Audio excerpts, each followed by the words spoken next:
Test 5. You will hear a number of different recordings and you will have to answer questions on what you hear. There will be time for you to read the instructions and questions, and you will have a chance to check your work. All the recordings will be played once only. The test is in 4 sections. At the end of the test, you will be given 10 minutes to transfer your answers to an answer sheet. Now turn to Section 1. Section 1. You will hear 2 flatmates, Tom and Richard, talking about their new flatmate who has just moved in the week before. First, you have some time to look at questions 1 to 6.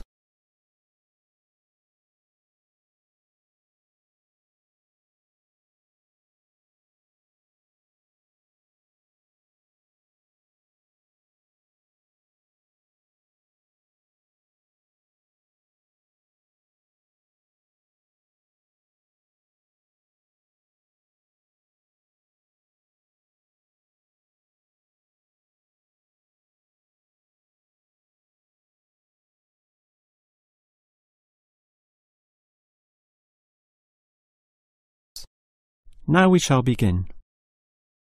You should answer the questions as you listen, because you will not hear the recording a second time. Now listen carefully and answer questions 1 to 6. Hi, Richard. I'm glad I caught you here. Can I just talk to you about something? Our new flatmate, Anders, is not quite what I had hoped. I was wondering if you shared my concerns about some of his behaviour. Yes, Tom, I know what you mean, but we can't be entirely negative. He has good points. I mean, at least he's quiet. He doesn't play loud music all night or bother others or turn his TV up, disturbing everyone. Sure, he's quiet, but remember our last flatmate? He'd say hi to you and smile and treat everyone politely. In comparison, this new guy is very impolite. He just grunts in reply and sometimes ignores me altogether. I guess that's just his way, just his character. I don't think he realises he's being impolite, and it shouldn't matter to us too much. We can just ignore him too and quietly live our own lives. But his friends are hard to ignore when they visit. I know what you mean, but how often does that happen? I rarely see them, maybe once or twice a month. If they came more often, it might be a problem, but as it is, such rare visits don't matter so much. Wouldn't you say so? Well, I'm not sure, since it's very obvious when they're here because of all the cigarette smoke in the house. It stinks up the place, and you know we don't allow smoking on the premises. Well, I've never seen them doing this. Maybe they do it outside. Perhaps we can talk to Anders about it. Always remember, though, in one respect, he's a good tenant. And it's the most important aspect. The previous flatmate would always pay the rent late. I know what you're going to say. This guy pays promptly. But there's more to being a good tenant than prompt payment. I mean, you need to turn off the TV, clean up your dishes, dress respectably, be polite, and so on. I guess what I'm saying is that basically you need to cooperate with the others, and this new guy fails significantly in this respect. Okay, I suppose you have a point there. Before you hear the rest of the conversation, you have some time to look at questions 7 to 10.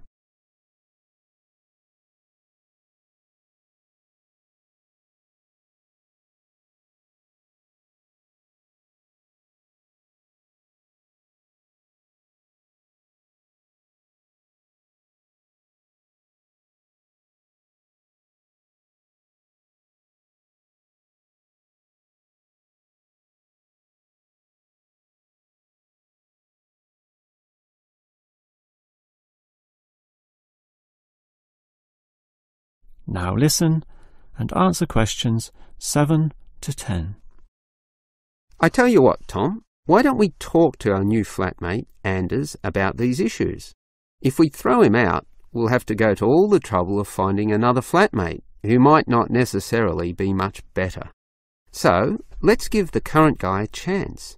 Here, I've got a piece of paper, so let's make a short list of issues to discuss with him. Get it out into the open. Sure, we'll give him one more chance. So write communication. And let's tell him to... Well, we can't change a person's personality overnight. So why don't we have a weekly tenants meeting and we can just ask him to attend. That way we can get to know him better. I'll write attend meeting and we can take it from there. OK, but we have to tell him about his friends. They can't just do whatever they want. Write a heading friends and then write don't smoke anywhere, inside or outside.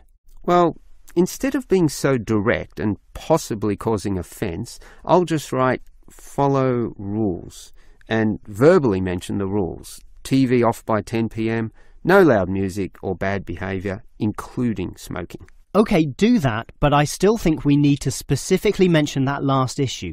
You know how I can't stand the habit. So I'd like this to be another and separate point. Cigarettes, strictly forbidden. And it's important to include the strictly here. We can't pussyfoot around too much. Sometimes directness is necessary. OK, I'll write that. Forbidden. OK. And what about cleaning duties? Anders is a little too relaxed about that. Dishes are sometimes not washed, dirty teacups are left around the place, and so on. So, write, must do better. Yeah, again, Tom, he might take that personally and it could cause a scene. I'd rather be general. I'll write must be done and I'll tell him that that's for everyone, not just him. OK? OK, as long as he gets the message. That is the end of section 1. You now have half a minute to check your answers.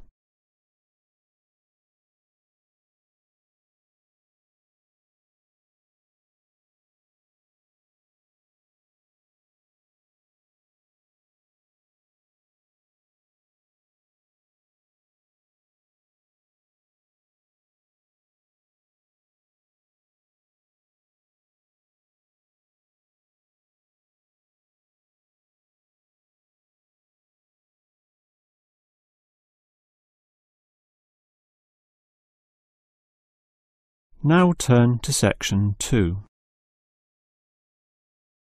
Section 2. You will hear a first aid officer talking to a group of factory workers about emergency first aid. First, you have some time to look at questions 11 to 17.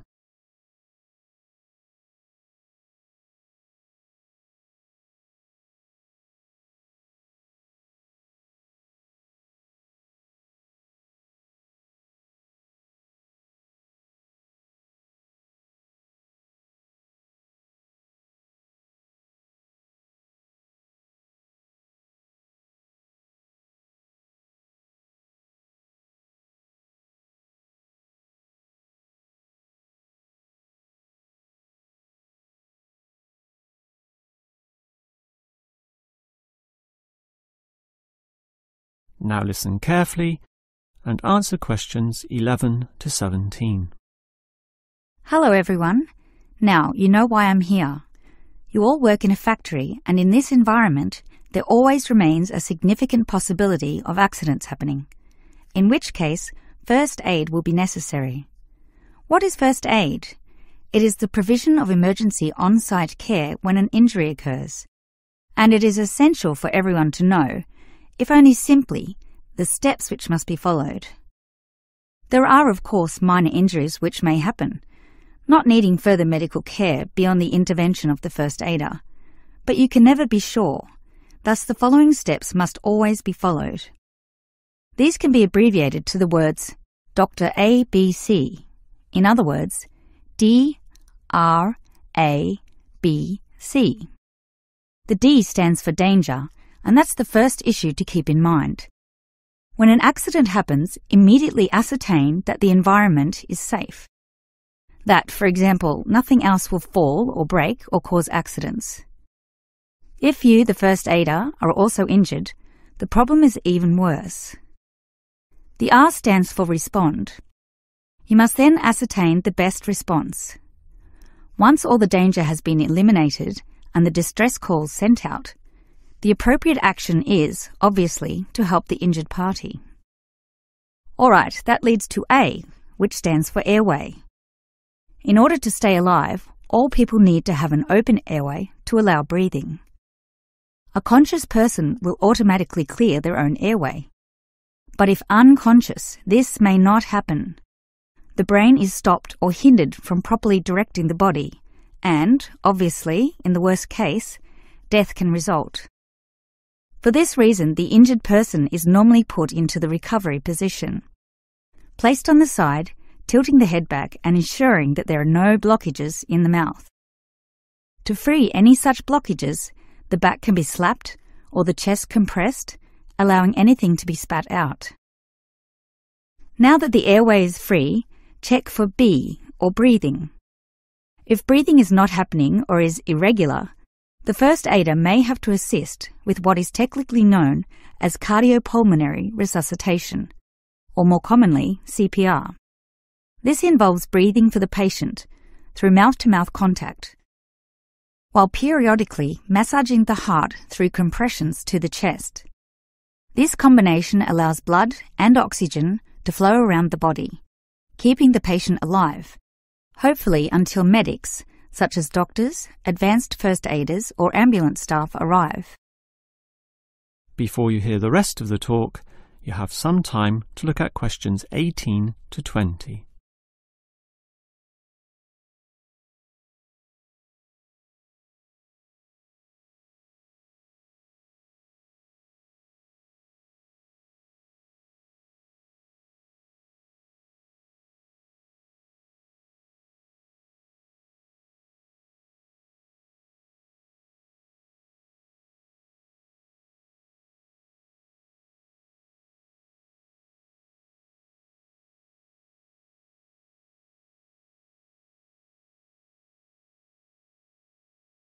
Now listen and answer questions 18 to 20.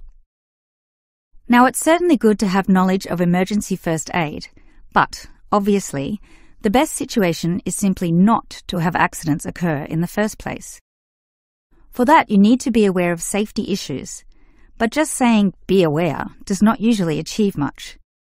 It is more important to have an appointed person whose job is to ensure awareness and work safety. Safety inspections would obviously be part of their job, whereby they can make sure, for example, that the first aid boxes are fully equipped. Another idea is to put posters on the walls, but, interestingly, research has proven that these tend to be ignored, becoming just part of the wallpaper, seen but not put into practice. It is much better if everyone is just instilled to not be reckless, that is, to not rush into situations without thinking about the possibility of accidents. And instilling this mindset is part of the job of the safety officer. Some other suggestions are ongoing first aid training and no accident reward or star systems. These have had some success, but nothing beats a regular meeting, say once a month, in which the subject of safety is brought to the attention of everyone, and any outstanding issues related to this are thoroughly discussed. That is the end of section 2. You now have half a minute to check your answers.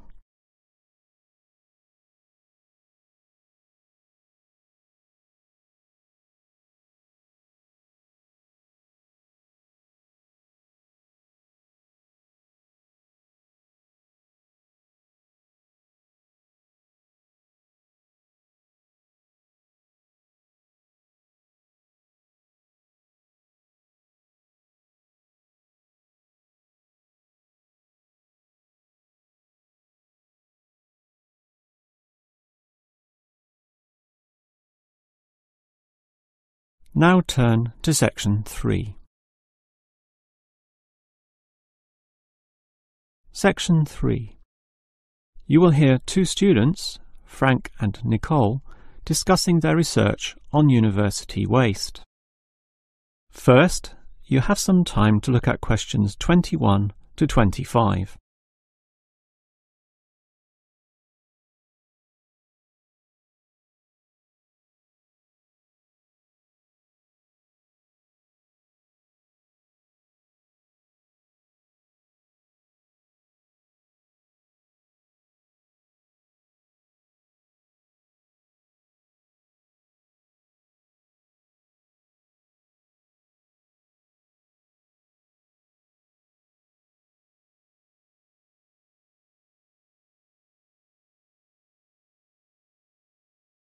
Now listen carefully and answer questions 21 to 25.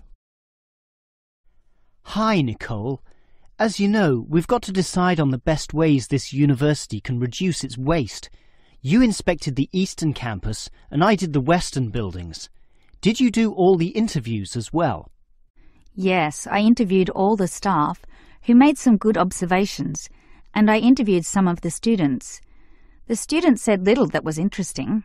They don't seem to care that much. It was the cleaners, surprisingly, who revealed the most relevant facts. That's not surprising to me. They empty all the bins, so they see the waste firsthand, whereas the staff just throw things away without thinking. What item was most commonly disposed of? Well, it really depended on where I interviewed. In the cafeteria precinct, obviously paper plates and cups were thrown away all over the place. There was almost no attempt at recycling. However, across the university in general, it was paper copying that filled up most bins, far more than plastic or other forms of waste. Do people care about this, then? Well, some do, if you can believe them. I must have interviewed about 30% of customers in the cafeteria, and the results were mixed. Out of all the people I interviewed, well over half, maybe about 55% of them, were quite honest about it, telling me that they had little concern. The other fraction, 45%, were more troubled. Yes, but do they do anything about it?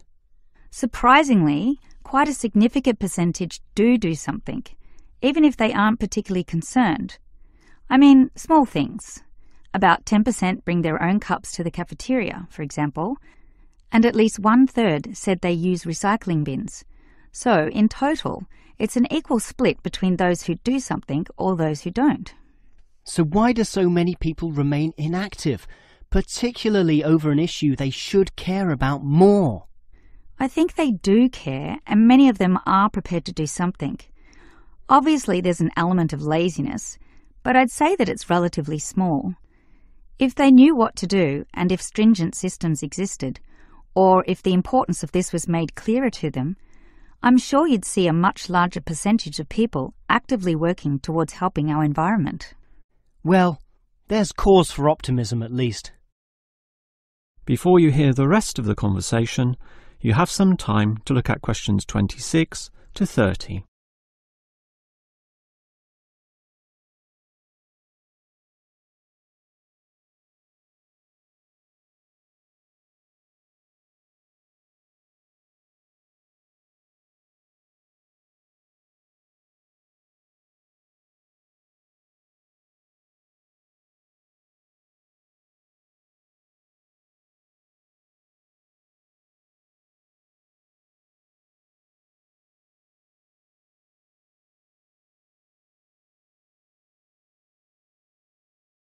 Now listen and answer questions 26 to 30. Clearly then, there's a significant waste of paper here at this university, so I've worked out one practical suggestion which could help reduce it, specifically the waste from the excess photocopying. Let me hear it then. Obviously, for a start, we've got to ensure that people, including the staff, without exception, copy both sides of a page. We can't tolerate single-sided copying. It's just far too wasteful. Absolutely. Just more trees being chopped down. But as people are doing copying, there may be adjustments and practice copying, producing single-sided copies or blank pages not wanted and not intended for use. These need to be deposited into a tray for intended recycling. You know, for recopying onto the blank side of the page. But people don't usually do that. I'm afraid it's just human nature. No matter how unimportant the copying is, they prefer to use fresh paper. Yeah, I agree with you, which is why you need to display these papers right in front of everyone with a clear sign, "Please reuse," to make it easy for them to do so. They still won't do it. I know. That's why you take some of these papers and regularly stack them inside the copier in a special tray once a day, say in the morning. Well, that's getting better, making it easier for them to use the paper. But still, I'm afraid many won't. That's why you allow everyone to select this tray when copying. You distribute numbers or codes to every person, giving them special access to this recycling tray. Every time they use papers from this, it's tallied up to their account. I know I'm sounding a bit negative, or even cynical here, but why should they bother using that tray? Because the person who does the most copying from this recycling tray gets, say, a cinema pass or lottery ticket or some other sort of reward. Ah, right. Now that's a system which might just work. Let's trial it in the office and see what happens. That is the end of section 3. You now have half a minute to check your answers.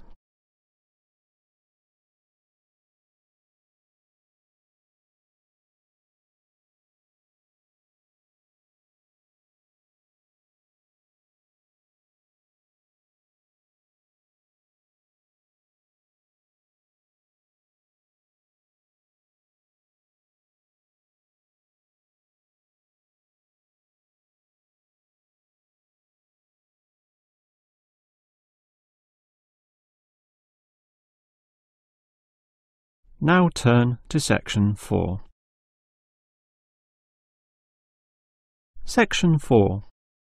You will hear a lecturer discussing techniques for removing carbon dioxide from the atmosphere. First, you have some time to look at questions 31 to 33.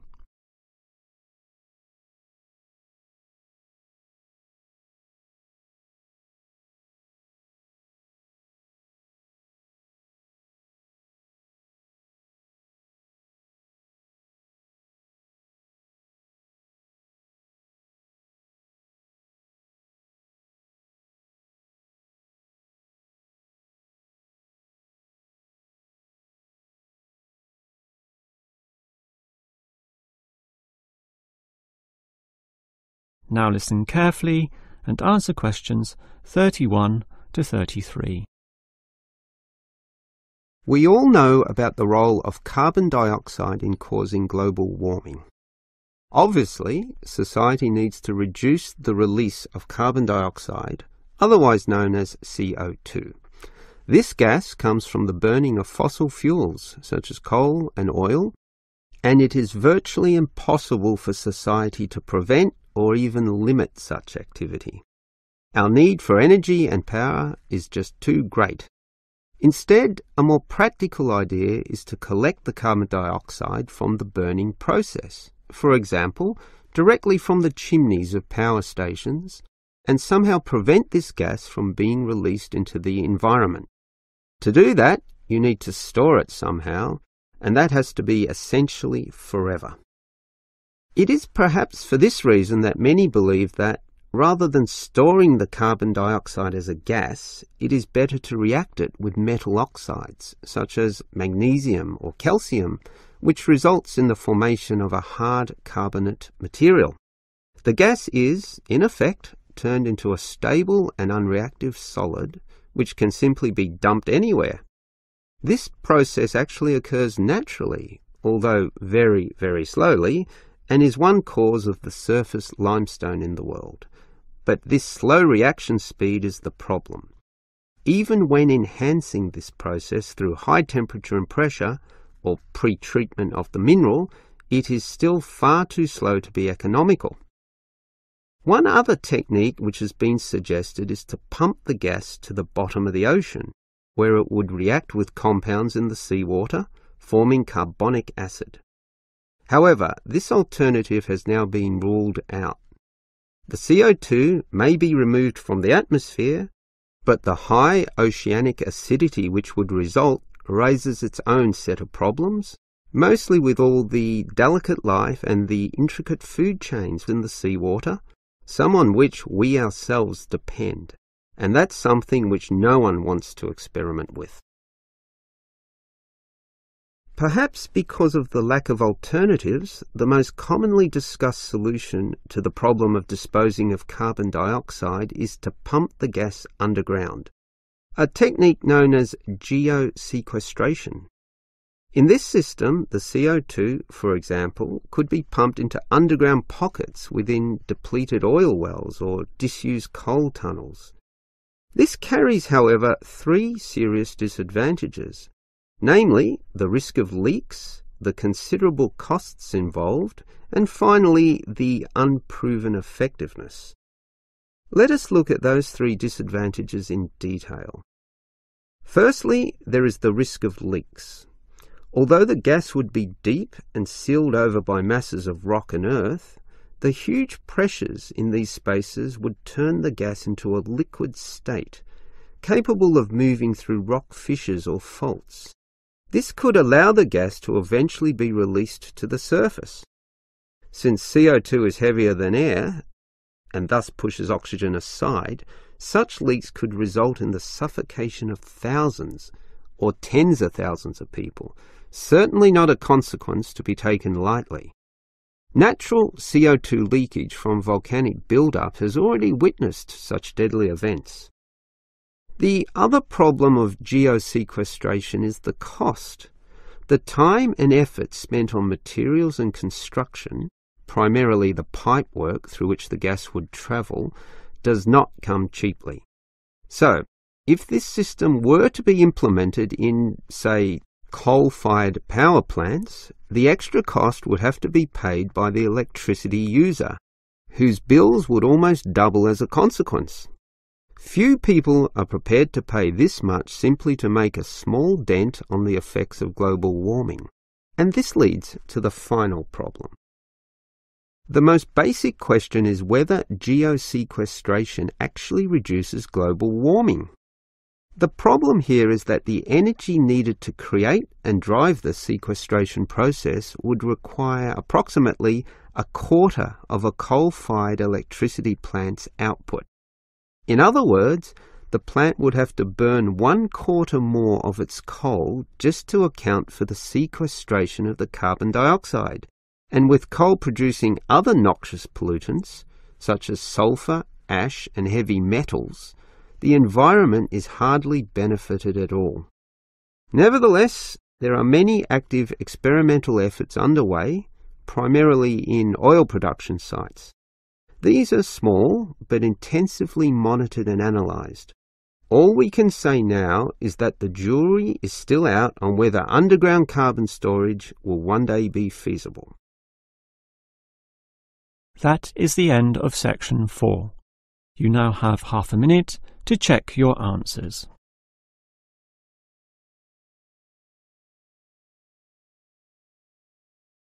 That is the end of the listening test. In the real IELTS test, you would now have 10 minutes to transfer your answers to the answer sheet.